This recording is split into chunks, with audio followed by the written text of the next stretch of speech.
என்றும் நான் செல்ல மாட்டேன்.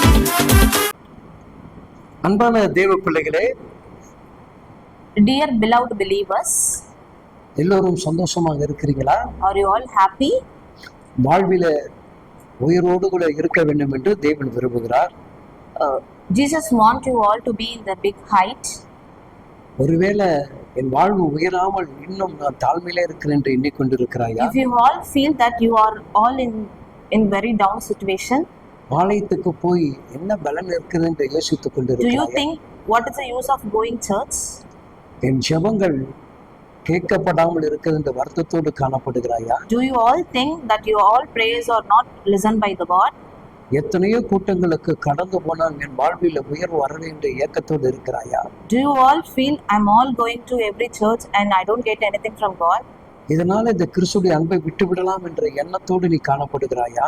Do you think that you will be separated from the God? Do you think about that? என் அன்பான தெய்வ பிள்ளைகளே, Dear Jesus believers, பவுல் சொல்லுகிறான், Paul says, ரோமர் 8ஆம் அதிகாரம் 39வது வேத வசனங்கள் இவ்விதமாக சொல்லுகிறது. Roman 8 and 39, உயர்வானாலும் தாழ்வானாலும் வேறெந்த சிருஷ்டியானாலும் நம்முடைய கர்த்தராகிய இயேசு கிறிஸ்துவில் உள்ள தேவனுடைய அன்பை விட்டு நம்மை பிரிக்க மாட்டாதென்று நிச்சயித்திருக்கிறேன். Roman 8:39 says, nor height, nor depth, nor any other creatures shall be able to separate us from the love of God which is in the Christ Jesus our Lord. கவனித்து பாருங்கள். Listen to it. உயர்வானாலும் தாழ்வானாலும் If it is height or down, நம்முடைய கர்த்தராகிய இயேசு கிறிஸ்துடைய அன்பை விட்டு if you separate from the Jesus love, ஒன்றும் நம்மளை பிரிக்க முடியாது. no one will separate God's love from you.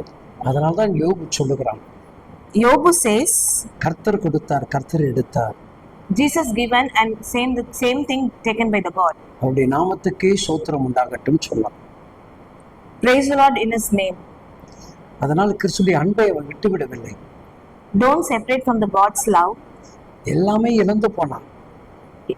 Yobu leaves everything from his wisdom and blessings from God. உயிரோடு இருந்த அந்த மனிதன் He is in the very high situation. Total எல்லாவற்றையும் இழந்தான். He lost everything. ஆனாலும் Even though தேவனை இழக்கல, he didn't separate from God. தேவனுடைய அன்பை இழக்கல. He never left the Jesus love. அதனால் என்ன பலன் கிடைத்தது தெரியுமா? For that Jesus gave him double blessing to him. மாபெரும் ஆசீர்வாதத்தை A big blessing from God. இரட்டிப்பான நன்மைகளை A கொடுத்தார். double blessing from God. இன்றைக்கு நீங்க தேவ அன்பை விடாமல் இருப்பீர்கள் சொல்லலாம். In these days, don't separate love from God. யோபுவை போல உங்களையும் தேவன் ஆசீர்வதிப்பாராக. Jesus will bless you like Yobu. Amen. Amen.